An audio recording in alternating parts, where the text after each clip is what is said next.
नमस्कार बच्चों, आज हम जयशंकर प्रसाद द्वारा लिखित कविता आत्मकथ्य के सरलार्थ करेंगे। आत्मकथ्य के सरलार्थ करने से पहले हम इसकी थोड़ी सी भूमिका या इस कविता के बारे में जान लेते हैं।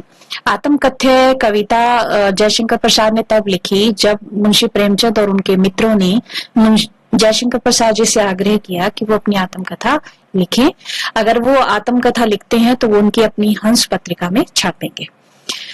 तो जयशंकर प्रसाद ने इसके जवाब में कहा कि वो अपनी आत्मकथा नहीं लिखना चाहते हैं, क्योंकि उनके जीवन में ऐसा कुछ घटित नहीं हुआ कि वो दूसरों के सामने सुना सके या अपने अनुभवों को दूसरों के साथ बांट सके।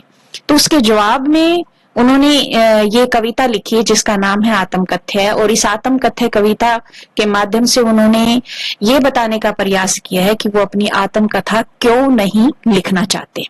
तो पहली पंक्ति है, मधुप गुनगुनाकर कह जाता कौन कहानी है अपनी, मुरझाकर गिर रही पत्ते इतनी आज घनी। कि मधुप यानी भंवरा, भंवरा यानी मन रूपी भंवरा, मन रूपी भंवरा आज गुनगुनाकर पता नहीं कौन सी कहानी अपनी कह रहा है।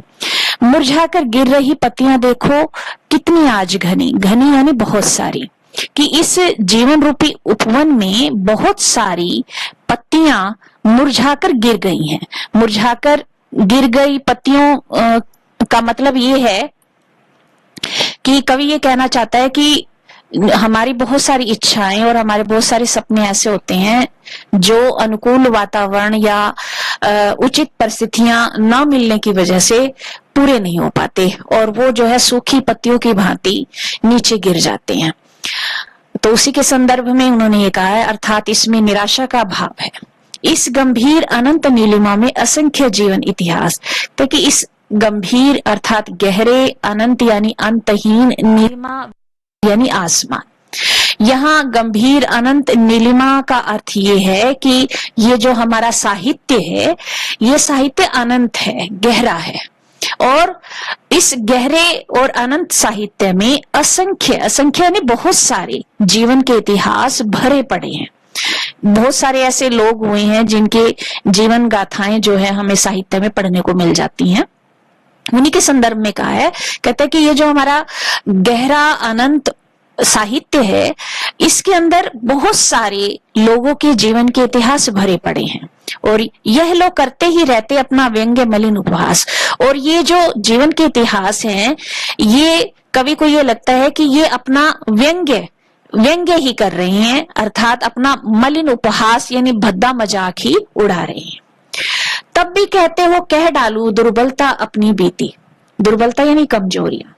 इस पर कवि कहते हैं कि ये जो हमारे इतिहास, हमारे नहीं अर्थात बहुत सारे लोगों के जो जीवन इतिहास भरे पड़े हैं, ये एक दूसरे का जो मजाक उड़ा रहे हैं, इस पर भी अगर तुम ये कहते हो कि मैं अपनी कमजोरियों को तुम्हारे सामने, तुम सबके सामने व्यक्त कर दूं, तो यह ठीक नहीं है। तुम सुनकर सुख पाओगे, देखोगे यह गागर रीति।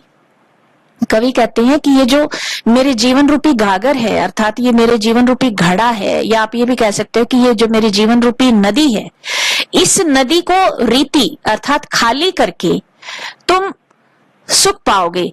गागर को खाली करने का मतलब ये है कि उनके जीवन को सुन करके तुम्हें कुछ सुख मिलेगा, ऐसा संभव नहीं है। अर्थात उनके जीवन में ऐसा कुछ घटित ही नहीं हुआ है जो वो लोगों के सामने बता सके। तो इसे सुनकर, उनके जीवन के इतिहास को सुनकर के किसी को सुख मिलने वाला नहीं। किंतु ऐसा न हो कि तुम ही खाली करने वाले अपने को समझो, मेरा रस ले अपने वाले। कहते हैं कि किंतु ऐसा नहीं है कि तुम मेरे जीवन के इतिहास को पढ़ करके या मेरे जीवन के बारे में सुन करके मेरे जीवन रूपी गागर को खाली कर दोगे, और मेरा रस ले अपनी भरने वाले, और मेरे जीवन को सुन करके उसका रस ले करके तुम अपने जीवन में कुछ भर लोगे, अर्थात अपने जीवन में कुछ सीख पालोगे, ऐसा इसमें कुछ है ही नहीं है।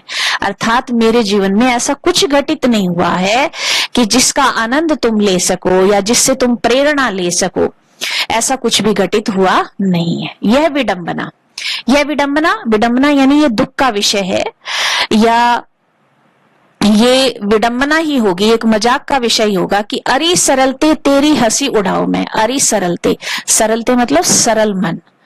ये जो मेरा मन है ये बहुत ही सरल है और मेरी जो जीवन की कथा है ये भी बड़ी सरल है, और नहीं चाहता कि मैं अपने जीवन की हंसी उड़ाऊं, और ये बहुत ही विडंबना होगी, ये बड़ा ही मजाक का विषय होगा।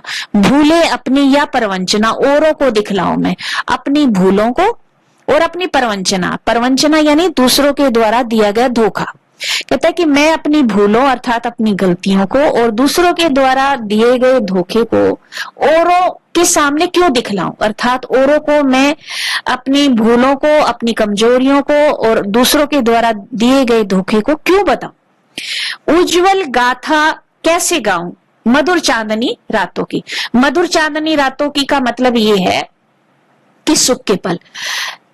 ऊपर की जितनी भी पंक्तियां आई हैं उसमें कवि ने यही बताया कि उनके जीवन में बहुत दुख भरा पड़ा है, लेकिन अगली जो पंक्ति है वो ये बताने का प्रयास है इसमें कि उनके जीवन में दुख ही नहीं है, कुछ ऐसे सुख के पल भी हैं। मधुर चांदनी रातें का मतलब कि वो सुख के पल।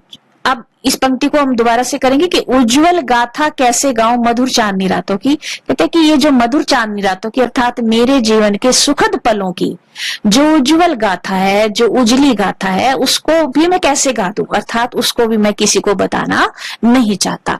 अरे खिलखिलाकर हंसते होने वाली उन बातों को। कहता है कि वे बातें अर्थात वो सुख भरी बातें जिसको सुन करके मैं खिलखिलाकर हंस पड़ा था, उन बातों को भी मैं किसी के सामने बताना नहीं चाहता।